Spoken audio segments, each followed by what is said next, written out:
हम theory of connectionism को SR theory भी कहा जाता है। एसआर थ्योरी में एस का मतलब हो गया हमारा स्टिमुलस, आर का मतलब हो गया रिस्पॉन्स। स्टिमुलस यानी उद्दीपक, रिस्पॉन्स का मतलब अनुक्रिया, प्रतिक्रिया। ठीक है। स्टिमुलस कोई भी वो चीज़ हो गई जो आपका ध्यान अपनी ओर आकर्षित करती है और आपको अपने अंदर एंगेज रखती है।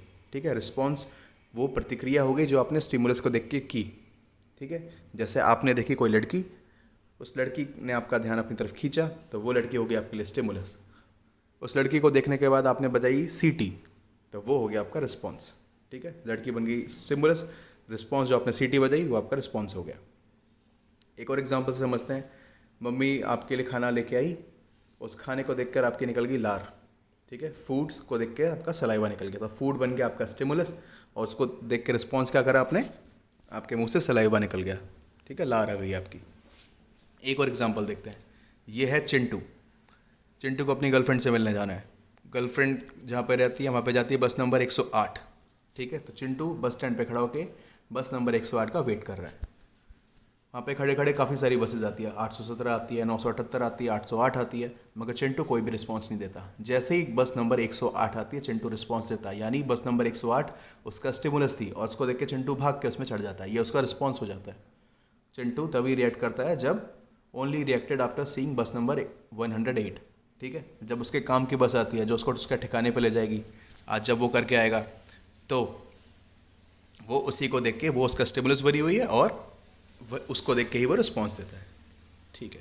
तो ईएल थ्रोनडाइक ने थ्योरी ऑफ कनेक्शनिज्म दी, जिसे हम एसआर थ्योरी भी कहते हैं। एस का मतलब स्टिमुलस, आर का मतलब रिस्पॉन्स। ठीक है। यहाँ पर क्या बात हो रही है, स्टिमुलस और रिस्पॉन्स के बीच के बॉन्ड की बात हो रही है। Connection between stimulus and response, bond between stimulus and response. ठीक है।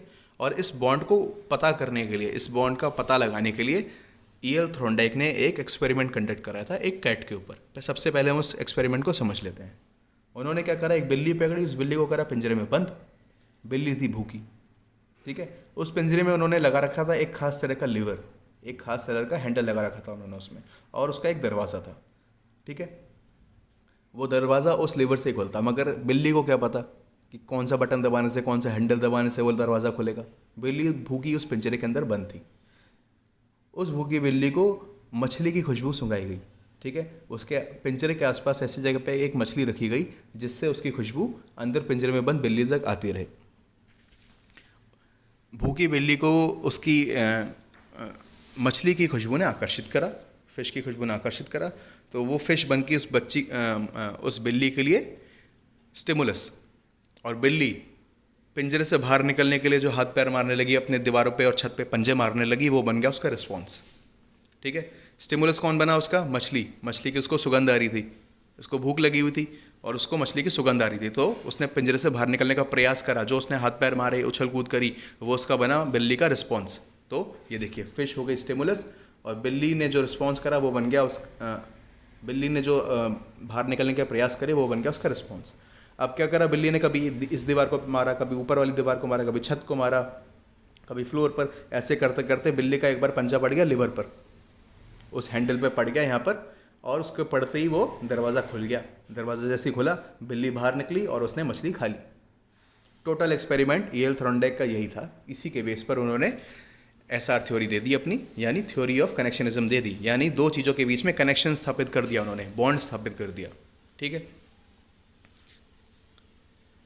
इसके लिए अब आप समझ गए ना कनेक्शन कैसे स्थापित हुआ। सबसे पहले उसको मछली की खुशबू आई, भूख तो उसको लगी ही थी, मछली की खुशबू आई तो उसने पहले प्रयास करा बाहर जाने का, बार बार प्रयास करा उसने।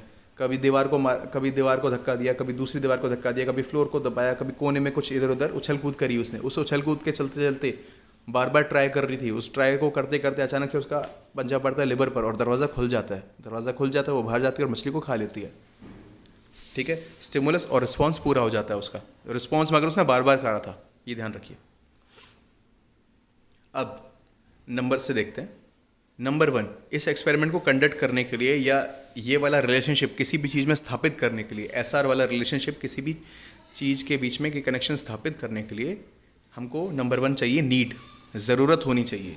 ज़रूरत मतलब आपको खाने की ज़रूरत है नहीं और मैं आपके सामने छोले भटूरे रख रहा हूँ। आपको भूख है नहीं और मैं आपके सामने केक, पेस्ट्री, आइसक्रीम रख रहा हूँ। जब आप पूरे फुल हो कि आप आइसक्रीम तक नहीं खा सकते, आइसक्रीम तो ऐसी चीज़ होती है वो आदमी कभी भी खा लेता है, बट जब आपका पेट इतना टुन्न है कि आपको आइसक्रीम भी नहीं खाई जाएगी, ठीक है, तो मैं आपके सामने बढ़िया से बढ़िया खाना रख दूं, आप उसको नहीं खाओगे। क्यों क्यों नहीं खाओगे? क्योंकि अभी आपको उसकी नीड नहीं है। शायद 1 घंटे बाद, शायद 2 घंटे बाद, शायद 6 घंटे बाद आपको भूख लगे, आपका पेट सामान्य हो जाए, तब आप ज़रूर उसको खाना चाहोगे, मगर अभी आपको नीड नहीं है तो आप उसको लेके कोई प्रतिक्रिया नहीं करोगे। नंबर 1 क्या है?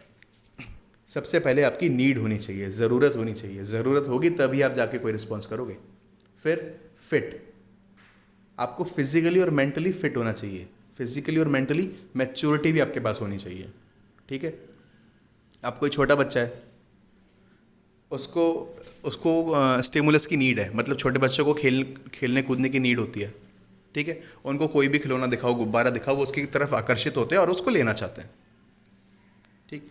अगर आप कोई छोटा बच्चा है जो घुटने के बल चलता है और उसके सामने मैंने गैस का गुब्बारा ला के छोड़ दिया, गैस का गुब्बारा जाके छत पे टकरा गया, अब वो बच्चा उस गुब्बारे की तरफ तो आकर्षित हो रहा है, उसको नीड भी है उससे खेलने की, मगर क्या वो फिजिकली और मेंटली इतना मैच्योर है कि ऊपर जाके छत से टंगे हुए गुब्बारे को ले ले?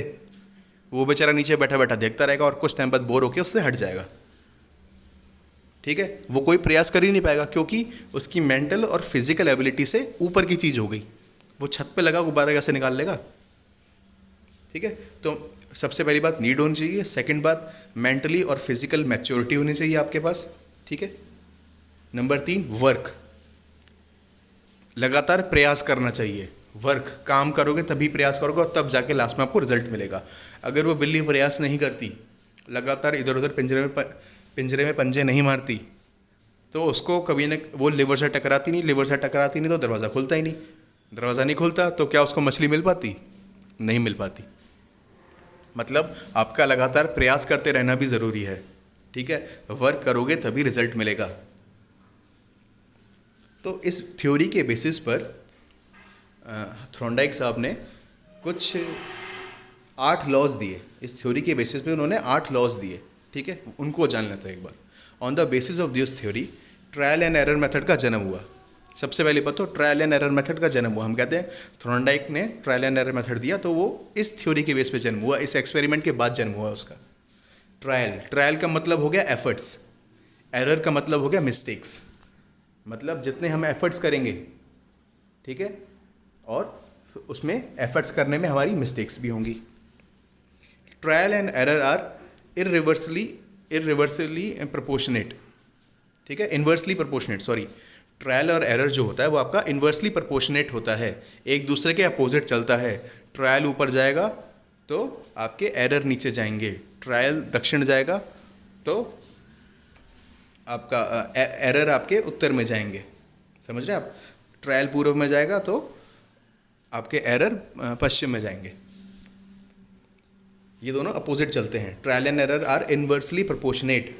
यहाँ पे देखते हैं, ट्रायल, जब हमने ट्रायल बढ़ा दिए तब एरर ऑटोमेटिकली कम हो जाएंगे, जब हमने ट्रायल घटा दिए तो एरर हमारे ऑटोमेटिकली बढ़ जाएंगे। समझे आप? जितनी बार ट्राई करेंगे, किसी चीज़ की प्रैक्टिस बार बार करेंगे, गाड़ी चलाना बार बार सीखोगे, ठीक है, बार बार प्रैक्टिस करोगे तो आपकी गाड़ी, जैसे क्लच छूट जाता है और गाड़ी बंद हो जाती है, वो वाला एरर आपका होना बंद हो जाएगा, ठीक है। आप गाड़ी चलाने की प्रैक्टिस जितनी कम करोगे आपके एरर बढ़ जाएंगे उतना ज़्यादा, ठीक है। क्लच बार बार छूटेगा, गाड़ी बार बार बंद हो जाएगी, ठीक है, गियर लगाने में दिक्कत आएगी और चीज़ें। ये एग्जांपल है बस, ठीक है। इसके एग्जांपल क्या है? Typing, handicraft, pronunciation, all skills come in it. जितनी भी स्किल्स होती है हमारी, चाहे वो बोलने की हो, चाहे वो हाथ की हो, चाहे वो स्पोर्ट्स वाली हो, ठीक है, जैसे टाइपिंग स्किल हो गई, जितनी बार आप टाइप करोगे आपकी टाइपिंग उतनी बेटर होती जाएगी। प्रोनंसिएशन हो गया, ठीक है, इंग्लिश लैंग्वेज का या किसी भी फॉरेन लैंग्वेज का प्रोनंसिएशन आपका तब इम्प्रूव होता है जब आप उसकी बार बार प्रैक्टिस करते हो, ठीक है। जितना आप ट्रायल करोगे आपके एरर्स उतने कम होते जाएंगे, ठीक है। सारी ज़्यादातर इसमें स्किल बेस्ड चीज़ें आती हैं। इसके इस थ्योरी के बेसिस पर, ट्रायल एंड एरर के बेसिस पर इन्होंने, E.L. थॉर्नडाइक ने 8 लॉज दिए, ठीक है। इन 8 में से 3 तो आपके प्राइमरी हैं और 5 सेकेंडरी हैं। ये वाला क्वेश्चन आता है, कई बार आपसे पूछ रहे थे कि इन 3 में से प्राइमरी कौन है, ऑप्शन दे दिया कि 3 में से प्राइमरी कौन है, 4 में से प्राइमरी कौन है, या फिर इनमें से कौन सा प्राइमरी नहीं है। या फिर 5 दे दिया आपको और बोल दिया कि इसमें से कौन सा सेकेंडरी है या फिर कौन सा सेकेंडरी नहीं है। ठीक है, ये 8 लॉज हैं, ये आठों के आठों आपको पता होने चाहिए, मगर और उसमें से भी सबसे ज़्यादा इंपॉर्टेंट तो ये 3 है प्राइमरी वाले। ठीक है, तो इनको जानते हैं हम। सबसे पहले हम प्राइमरी रूल्स पढ़ते हैं जो उन्होंने प्राइमरी लॉ दिए हैं येल थॉर्नडाइक ने ट्रायल एंड एरर एक्सपेरिमेंट के बाद थ्योरी ऑफ कनेक्शनिज्म में। उसके 3 प्राइमरी लॉज को हम जानते हैं, law of readiness, law of practice या लॉ ऑफ एक्सरसाइज और law of effect. Number 1 law of readiness, फिर लॉ ऑफ प्रैक्टिस या law of exercise, number 3 law of effect. Law of readiness, physically and mental readiness is important. आपको physically और mentally ready होना चाहिए। ठीक है, वो मैंने बच्चे वाला एग्जांपल दिया था ना, एक बच्चा है जो घुटने केबल चलता है, उसके सामने अपने गैस का गुब्बारा रख दिया, वो उसके लिए एज अ स्टिमुलस तो है, मगर वो गुब्बारा जब छत से जाकर टकरा गया तो क्या बच्चा वो जाके ले सकता है? घुटने केबल चलने वाला बच्चा नहीं ले सकता। ठीक है, वो अभी उसके लिए फिजिकली और मेंटली रेडी है ही नहीं, तो कहाँ से लेगा? तो लॉ ऑफ रेडीनेस नंबर 1। ठीक, इसलिए इसका एग्जाम्पल और है, छोटे बच्चों को इसलिए ओरल वर्क दिया जाता है। जो केजी फर्स्ट सेकंड क्लास तक के जो बच्चे होते हैं उनको कोई लिखने का काम नहीं दिया जाता, उनको ज़्यादातर ओरल वर्क दिया जाता है, और यहाँ तक कि उनके एग्ज़ाम्स भी कंडक्ट नहीं कराए जाते हैं। नंबर 2 है लॉ ऑफ प्रैक्टिस या लॉ ऑफ एक्सरसाइज। प्रैक्टिस और एक्सरसाइज सेम बात है। ठीक है, तो इसमें क्या है? Practice and bond between stimulus and response. मतलब आप जितनी ज़्यादा प्रैक्टिस करोगे तो स्टिमुलस और रिस्पॉन्स के बीच का जो बॉन्ड है, जो इनका आपस में कनेक्शन है, वो स्ट्रांग हो जाएगा। जितनी प्रैक्टिस आप कम करोगे तो स्टिमुलस और रिस्पॉन्स के बीच का जो आपका बॉन्ड है वो वीक हो जाएगा। ये आप वही समझ लो, ट्रायल और एरर वाला जो इन्वर्सली प्रोपोर्शनेट आपस में एक दूसरे के, ये सेम है। Law of exercise, law of practice same है। आप जितनी प्रैक्टिस करोगे आपका स्टिमुलस रिस्पॉन्स टाइम के बीच का जो आपका बॉन्ड है वो उतना ज़्यादा स्ट्रांग हो जाएगा। जितनी प्रैक्टिस आप कम करोगे उतना स्टिमुलस और रिस्पॉन्स के बीच का बॉन्ड आपका कमज़ोर हो जाएगा। ठीक है, आप जितनी इंग्लिश राइटिंग को लिखने की प्रैक्टिस करोगे आपकी स्पेलिंग मिस्टेक उतनी कम हो जाएगी। अब जितना ज़्यादा जितनी आप जितना ज़्यादा आप ऐसे लिखोगे, इंग्लिश को लिखने की प्रैक्टिस करोगे, उतनी ज़्यादा आपकी स्पेलिंग मिस्टेक्स कम हो जाएगी, और जितना ज़्यादा आप उसको कम कर दोगे आपकी स्पेलिंग मिस्टेक्स और सेंटेंस फॉर्मेशन और ग्रामेटिकल एरर्स बढ़ जाएंगे। ठीक है, नंबर 3 है लॉ ऑफ इफेक्ट। इसमें वर्क आप काम करोगे तो उसका रिजल्ट आएगा, या तो पॉजिटिव आएगा या नेगेटिव आएगा। लॉ ऑफ इफेक्ट प्राइमरी में नंबर 3 है लॉ ऑफ इफेक्ट। आप कोई भी काम करोगे तो उसका रिजल्ट या तो पॉजिटिव आएगा या नेगेटिव आएगा। अगर वो रिजल्ट पॉजिटिव आया तो आप उस बिहेवियर को बार बार रिपीट करोगे। अगर आपने कोई काम करा और उसका रिजल्ट पॉजिटिव आया तो उसको आप बार बार रिपीट करोगे। अगर उसका रिजल्ट नेगेटिव आया तो एक बार करोगे और फिर शायद दूसरी बार भी एक बार ट्राई कर लो, मगर दूसरी बार भी नेगेटिव आया तो आप उसको करना छोड़ दोगे, स्टॉप डूइंग इट। ठीक है, इसका एक एग्जांपल समझते हैं कि आपने शेयर मार्केट में इंटरडे करने की सोची, कम पैसे में आपको ज़्यादा शेयर्स मिल गए एक दिन के लिए, और आपको अच्छा खासा प्रॉफिट हो गया भाई, 4-5 हज़ार रुपये बन गए, पॉजिटिव रिस्पॉन्स मिल गया, आपको रिजल्ट पॉजिटिव आ गया। अब आप उस बिहेवियर को अगले दिन फिर रिपीट करोगे। ठीक है, फिर आपको पॉजिटिव रिस्पॉन्स आ गया, फिर आपके पैसे, आपने 4-5 हज़ार रुपये कमा लिए, फिर आप उसको इंटरडे आप करते जाओगे। इंटरडे करना आप कब छोड़ोगे? जब आपका नेगेटिव रिजल्ट आएगा। एक दिन आपको जब 10-20 हज़ार की चपत पड़ जाएगी ना, आप इंटरडे करना अपने आप छोड़ दोगे। ठीक है, तो नेगेटिव रिजल्ट से आप उस काम को रिपीट करना बंद कर देते हो और पॉजिटिव रिजल्ट से उस काम को बार बार करते रहते हो। नेगेटिव रिजल्ट का एक एग्जांपल और है कि आप गाड़ी चला रहे हो भाई स्पीड में, और स्पीड वाले कैमरा ने आपकी फ़ोटो ले ली, या फिर आपने रेड लाइट जंप करी और आपको पुलिस वाले ने पकड़ लिया और आपका अच्छा खासा चालान फाड़ दिया। तो ये क्या हुआ? आपके लिए नेगेटिव हुआ ना। आपने काम करा, उसका रिजल्ट नेगेटिव आ गया। अब नेगेटिव आ गया तो अब आप उस काम को करना बंद कर दोगे।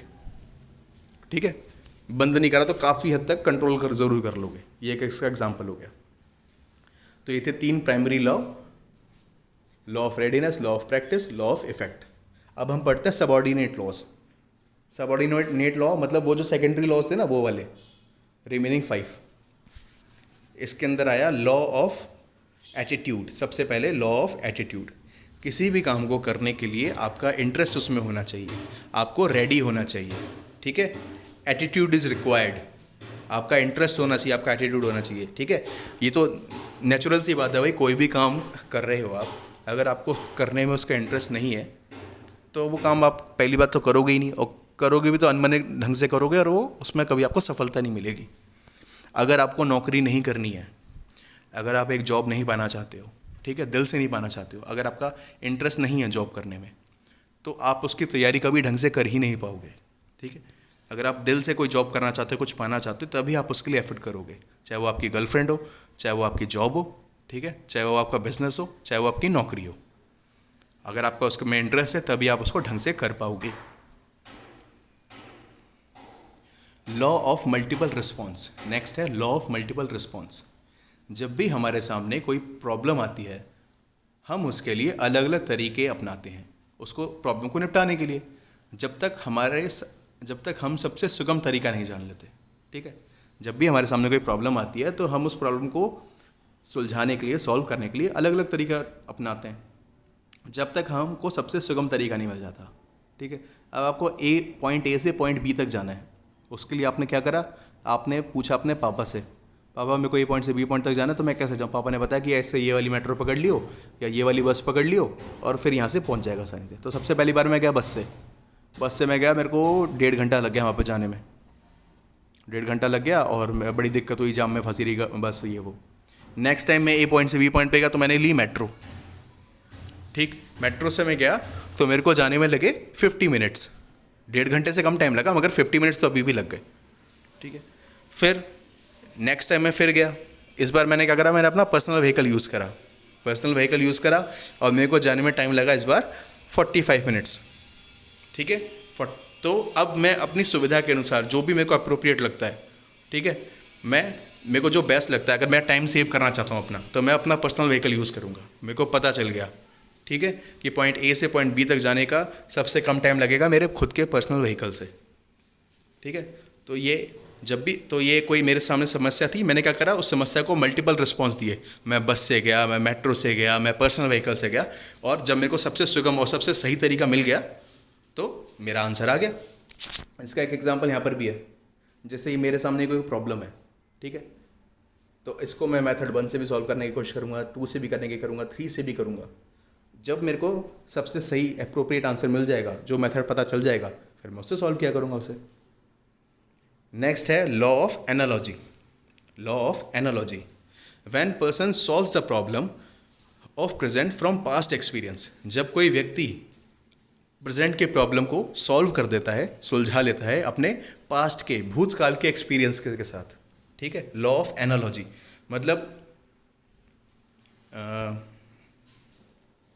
मतलब आप समझिए कि मान लीजिए कोई इंग्लिश का या हिंदी, मतलब किसी भी लैंग्वेज का कोई वर्ड है और मेरे को उसका मीनिंग समझ में नहीं आ रहा है, मगर मेरे को ध्यान आता है कि एक बार मैंने मम्मी से पूछा था, तो मम्मी ने मेरे को उस वर्ड का मीनिंग डिक्शनरी में से देख के बता दिया था, ठीक है। उन्होंने शब्दकोश लिया और शब्दकोश में से उस शब्द का अर्थ देख के मेरे को बता दिया। अब क्या है, ये मेरा पास्ट एक्सपीरियंस है ना, कि पास्ट में ऐसा हुआ था कुछ, मेरे को समस्या आई थी, किसी शब्द का अर्थ पता नहीं चल रहा था, उसका अर्थ मेरे को बता दिया मम्मी ने डिक्शनरी में से देख के। तो अब जो प्रेजेंट में मेरे को दिक्कत आ रही है, बाय चांस प्रेजेंट में भी मेरे को कोई शब्द, किसी वर्ड का मीनिंग नहीं पता चल रहा है, तो मैं क्या करूँगा, पास्ट एक्सपीरियंस के बेस पर इस बार फिर से डिक्शनरी उठाऊंगा और उस वर्ड को डिक्शनरी में ढूंढ के उसका मीनिंग पता करूँगा। तो यहाँ पर आ गया लॉ ऑफ एनालॉजी। एनालॉजी का मतलब होता है सिमिलर चीज़। जब हम भूतकाल के अपने किसी एक्सपीरियंस को अपने प्रेजेंट की प्रॉब्लम को सॉल्व करने के लिए यूज़ करते हैं, अपने पास्ट के एक्सपीरियंस को अपनी प्रेजेंट के प्रॉब्लम सॉल्व करने के लिए यूज़ करते हैं, ठीक है। मान लो कि भैया आपकी गर्लफ्रेंड ने आपको चीट कर दिया, ठीक। अब आपको पता लगाना है कि यार ये चीट कर रही है साली कि नहीं कर रही है, ठीक है। तो आप क्या करोगे, तो आप पता लगाओगे यार इससे पहले वाली जो थी यार वो भी धोखा दे के गई थी, तो उसको तो मैंने ऐसे पकड़ा था, उसकी व्हाट्सएप चैट देखी थी मैंने, ठीक है। तो कोई ना कोई तकड़म लगा के आप इस वाली की भी व्हाट्सएप चैट निकालने की कोशिश करोगे, तब जाके आपको कंफर्म हो जाएगा कि भाई क्या दिक्कत है, ठीक है। मतलब आपने पास्ट की प्रॉब्लम से अपनी पास्ट की प्रॉब्लम से सीखकर अपनी प्रेजेंट की प्रॉब्लम का सॉल्यूशन ढूंढ लिया। ये करना मत किसी का, ठीक है, किसी की चैट पढ़ना गलत बात होती है। ऑफ एलिमेंट्स, लॉ ऑफ प्रोपोटेंसी ऑफ एलिमेंट्स, ठीक है। मतलब क्वेश्चन या प्रॉब्लम के लिए इन्फॉर्मेशन सही और कंप्लीट होनी चाहिए ताकि उसे सॉल्व करने वाला कंफ्यूज ना हो। किसी भी प्रॉब्लम को सॉल्व करने के लिए जो इन्फॉर्मेशन आपके पास होनी चाहिए, इन्फॉर्मेशन या हिंट होना चाहिए, वो या तो पूरा होना चाहिए, ठीक है, या एकदम सही होना चाहिए, मतलब सही भी होना चाहिए और पूरा भी होना चाहिए ताकि उसे सॉल्व करने में आपको कोई भी कन्फ्यूजन ना हो, ठीक है। इसे सिंथेसिस भी कहते हैं, इस चीज़ को सिंथेसिस भी कहते हैं, सी एज होल, ठीक है, मतलब किसी भी प्रॉब्लम को एज अ होल देखना। आगे देखते हैं। इसका एक एग्जांपल ये हो गया कि जैसे कोई ऑब्जेक्टिव टाइप ऑप्शन क्वेश्चंस आते हैं ना हमारे, और उसमें क्वेश्चन दे दिया आपको कि एक्स वाई जेड, अब इसका ऑप्शन देखो, ऑप्शन में उसका सही आंसर है ही नहीं। मतलब इसका एग्जांपल देखिए कि भारत की राजधानी क्या है, भारत की राजधानी क्या है, ये क्वेश्चन है। इसके नीचे ऑब्जेक्टिव टाइप में मैंने चार ऑप्शन दे दिए आपको कि भाई भोपाल है, अलीगढ़ है, मध्य प्रदेश है या जयपुर है। ये 4 ऑप्शन हो गए। अब क्या आप इस क्वेश्चन को सॉल्व कर लोगे? आप क्या, आपका बाप सॉल्व नहीं कर पाएगा इसे? आपका बाप क्या, मेरा बाप सॉल्व नहीं कर पाएगा इसे? क्योंकि ये क्वेश्चन ही गलत है, ये प्रॉब्लम ही गलत है, ठीक है। इसमें जो इन्फॉर्मेशन मैंने आपको प्रोवाइड कराई है वो गलत है, या तो इनकम्प्लीट है या गलत है, ठीक है। इसका एग्जाम्पल और देखते हैं कि एक सेंडर और एक रिसीवर है, एक सेंडर है और एक रिसीवर है। सेंडर ने क्या करा, इसको पोस्टर बनाना है जॉब्स के लिए कि भाई जॉब का एडवर्टाइजमेंट निकला है पेपर में, ठीक है, कि D++ की वैकेंसी आ रही है और इसमें ऐसे ऐसे ऐसे है। और देखो जिसमें सारी इन्फॉर्मेशन दी हुई है कि भाई फॉर्म इस डेट को निकलेंगे, फॉर्म को फिल करने के लास्ट डेट ये है, ठीक है, इस एज तक के वाले लोग अप्लाई कर सकते हैं, एजुकेशन क्वालिफिकेशन ये होनी चाहिए, जिसमें सारी डिटेल बताई हुई है आपको, ठीक है। तो उस फॉर्म को फिल करने में आपको कोई दिक्कत नहीं होगी, ठीक है। गॉट ऑल द इन्फॉर्मेशन, क्योंकि आपको सारी इन्फॉर्मेशन मिल गई है और आप उसमें आराम से अप्लाई कर दोगे। और दूसरे में मैंने भाई फिर से आपका जॉब का एडवर्टाइजमेंट निकाला, एक पोस्टर बनाया, मगर मैंने इन्फॉर्मेशन डाली ही नहीं, मैंने यही नहीं बताया कि भाई आपका फॉर्म किस डेट को निकल रहे हैं, फॉर्म की क्लोजिंग डेट क्या है, फीस कितनी लगेगी फॉर्म को फिल करने में, कौन अप्लाई कर सकता है कौन अप्लाई नहीं कर सकता, मतलब कुछ भी उसमें इन्फॉर्मेशन मिसिंग है। जब इन्फॉर्मेशन मिसिंग है, आपको पता नहीं कि भाई PRT की वैकेंसी के लिए B.Ed वाले अप्लाई करेंगे या JBT वाले अप्लाई करेंगे या D.Ed वाले अप्लाई करेंगे, आपको पता ही नहीं है ये वाली बात, तो आप कंफ्यूज रहोगे कि नहीं रहोगे? आप कैसे फिल कर पाओगे? यानी will be confuse about many things, ठीक है। इसलिए लॉ ऑफ प्रोपोटेंसी एलिमेंट्स, मतलब आप जो भी इंफॉर्मेशन प्रोवाइड कराओ, ठीक है, जो भी प्रॉब्लम प्रोवाइड कराओ वो कंप्लीट होनी चाहिए और करेक्ट होनी चाहिए। नेक्स्ट है आपका law of partial activities, law of partial activities. इसके अंदर लॉ ऑफ पार्शियल एक्टिविटीज के अंदर problems are divided in parts so that problem become easy. Problem को हम छोटे छोटे कई सारे पार्ट्स में डिवाइड कर देते हैं जिससे कि प्रॉब्लम आसान हो जाए। कोई बड़ी सी प्रॉब्लम है उसको हमने चंक्स में डिवाइड कर दिया, ठीक है, और फिर हम उसको सॉल्व करने की कोशिश करते हैं जिससे वो आसान हो जाती है, ठीक। इसको आप एनालिसिस समझ सकते हैं, ठीक है। एनालिसिस होता है चेक बाय डिवाइडिंग, किसी भी प्रॉब्लम को चेक कर रहे हो आप डिवाइड करके, एनालिसिस। ऊपर वाला देखा था ना हमने, लॉ ऑफ प्रोपोटेंसी, इसको हमने बोला था synthesis, to see as a whole, किसी भी प्रॉब्लम को एज अ होल देखना, ठीक है, पूरा देखना एक साथ। और लॉ ऑफ पार्शियल एक्टिविटीज़ में हम इसको समझ सकते हैं एनालिसिस के जरिए। एनालिसिस होता है कि किसी भी चीज़ को छोटे छोटे हिस्सों में प्रॉब्लम को डिवाइड करके चेक करना, ठीक है। अब इस थ्योरी के हम एजुकेशनल इम्प्लीकेशन देखते हैं। कौन सी वाली थ्योरी के? थ्योरी ऑफ कनेक्शनिज्म, जो E.L. थ्रोनडाइक ने दी है, ठीक है। यहाँ पर उसके 8 लॉज पूरे हो गए। अब हम इसके एजुकेशनल इम्प्लीकेशंस पढ़ रहे हैं, ठीक है, कि हमारी एजुकेशन व्यवस्था पे किस तरह से असर डालती है ये। हेल्पफुल इन मोटिवेटिंग स्टूडेंट्स, ये जो होता है ये स्टूडेंट्स को मोटिवेट करने में हेल्पफुल होती है। कौन कौन से आ गए इसमें? Law of attitude, law of effect, law of readiness, ठीक है। Law of attitude, law of effect, law of readiness. Law of attitude क्या हुआ कि भाई मैं रेडी हूँ सीखने के लिए, ठीक है,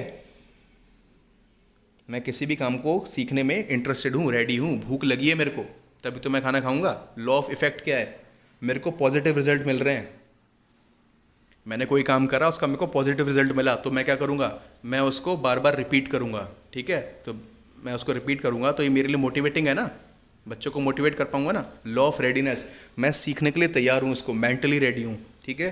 तो ये भी मेरे को बच्चों को मोटिवेट करने में हेल्प करेगा।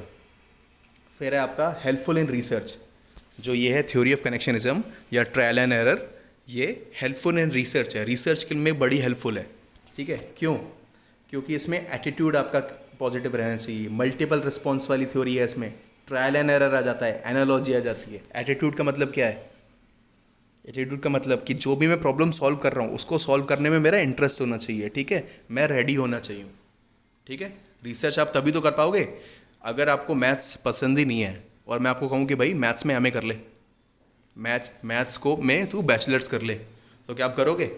नहीं। अगर आपका इंटरेस्ट शॉर्ट हैंड में है, ठीक है, तब मैं आपको कहूँगा कि यार शॉर्ट हैंड का ये वाला कोर्स है, इससे जॉब शॉर्ट है और इसकी तैयारी कर ले, ये वाला सब्जेक्ट ले ले, तो आप उसको 110% कर लोगे, क्योंकि आपका नेचुरल इंटरेस्ट भी उसमें है और प्लस आपको आगे चल के काम भी करने को मिलेगा उसमें, तो आपका एटीट्यूड है उसके लिए। ठीक है, हेल्पफुल इन रिसर्च और कैसे है? ये मल्टीपल रिस्पॉन्स है, मतलब कोई भी आप किसी भी चीज़ में रिसर्च करोगे तो ऐसा थोड़ी है कि एक बार में आप एक फाइनल कंक्लूजन पे पहुंच जाओगे, एक बार में आपको कोई नई जानकारी मिल जाएगी। आप मल्टीपल रिस्पॉन्स दोगे। ठीक है, ट्रायल एंड एरर करोगे, पहले कोई एफर्ट करोगे वो गलत हो जाएगा, फिर 2 बार एफर्ट करोगे वो गलत हो जाएगा, मतलब जब तक आप किसी सही रिस्पॉन्स पे नहीं पहुंचोगे बार बार ट्राई करते रहोगे। ट्रायल एंड एरर में चलता है रिसर्च के अंदर। ठीक है, अब जैसे कोरोना की वैक्सीन बना रहे थे साइंटिस्ट, तो क्या कर रहे थे? मल्टीपल रिस्पॉन्स कर रहे थे, अलग अलग तरीके से रिस्पॉन्स बना रहे थे। अब देखो, इंडिया ने जो वैक्सीन बनाई है वो अलग तरीके से बनाई है, रशिया ने अलग तरीके से बनाई है, यूएस ने अलग तरीके से बनाई है, यूके का जो एस्ट्राजेनेका उसने अलग तरीके से बनाई है, फाइजर की वैक्सीन जो है वो mRNA पे बेस्ड है, हमारी वाली जो इंडिया की है वो डेड कोरोना वायरस के ऊपर बेस्ड, जैसे पोलियो की वैक्सीन होती है। ठीक है, तो क्या हुआ यहाँ पर? लॉ ऑफ मल्टीपल रिस्पॉन्स है। रिसर्च करी ना हमने, और एक बार में बन भी नहीं गई वैक्सीन बनने में टाइम लगा, पूरा 1 साल लग गया। ट्रायल एंड एरर, हमने ट्रायल एंड एरर भी करा। ठीक है, एनालॉजी, हमने एनालॉजी भी यूज़ करी। ठीक है, रिसर्च में ही एनालॉजी क्या होता है? हमने पास्ट एक्सपीरियंस से, पास्ट में जो एक्सपीरियंस था उससे हमने प्रेजेंट की प्रॉब्लम को सॉल्व किया, तो लॉ ऑफ एनालॉजी इसमें यूज़ हुआ, इसलिए हेल्प रिसर्च में भी हेल्पफुल है ये। जो थ्योरी ऑफ कनेक्शनिज्म है, ट्रायल एंड एरर वाला जो मेथड है, ठीक है, ये जो टीचिंग स्लो लर्नर्स होते हैं ना, इनको पढ़ाने में बड़ी हेल्पफुल होती है। जो स्लो लर्नर होते हैं इनको पढ़ाने में बड़ी हेल्पफुल होती है। क्यों? क्योंकि इनको बार बार रिपीट कराना पड़ता है इन बच्चों को। ठीक है, तो प्रैक्टिस आ जाती है इसके अंदर। प्रैक्टिस किस में आ जाती है?